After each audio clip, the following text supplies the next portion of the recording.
The next thing I'm going to talk about is a common task in lots of psychology applications, which is computing what we might call scale scores.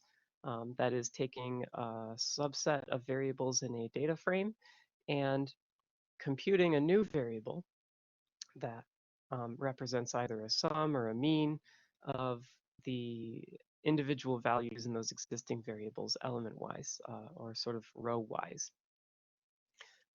So for this example, I'm just going to create three variables that are not in a data frame, but it would work okay if they were in a data frame. And those are x and y and z, and they have these values right here. You can't see where I'm pointing. I'll select these values right here. The first step that I'm going to do is show you what cbind does. Cbind is a handy function that takes a set of usually vectors and binds them together as columns of a matrix or data frame, depending on their typing. So if I run this, cbind gives me this nice matrix that has columns called x, y, and z that match the information given up here when I created x, y, and z as individual vectors in the global environment. And this matrix doesn't exist anywhere right now because I just ran cbind without assigning its value to anything, so it just printed it to the console. Instead of assigning the value to something, I'm just going to run that cbind function and plug its output directly into the row means function with a capital M. This function gives me what would be the row means of the data set implied by this cbind command. So the first row would be 10, 10, and 10, so its mean would be 10. And the second row would be 9, 9, and 8, so the mean would be 8 and 2/3, and so forth.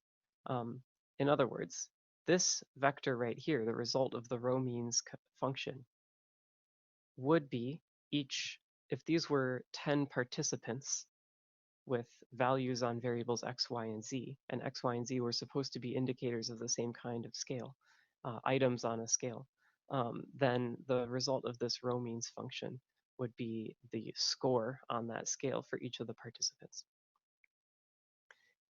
If one of the values is missing, like say the fourth participant has a missing value for the variable z, so I've just changed the fourth element of z to the missing value indicator in R.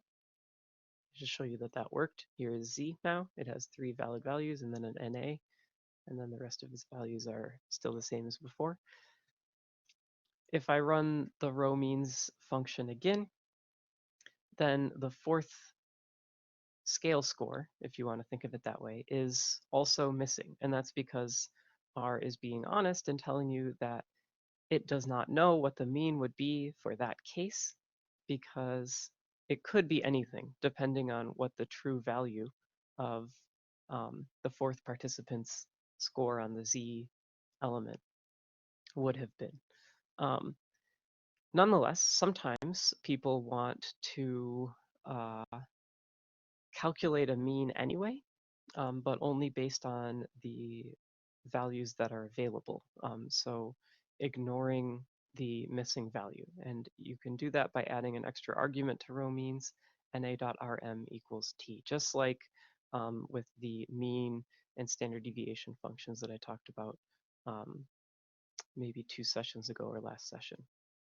And so here we get 6.5 as the value for the fourth case, as opposed to 6.33 like before. So the fourth case was 6, 7, and 6. So it originally was 6.33, but after we turned this 6 to a missing value, then now it's just the average of 6 and 7, which is 6.5. So it worked as intended.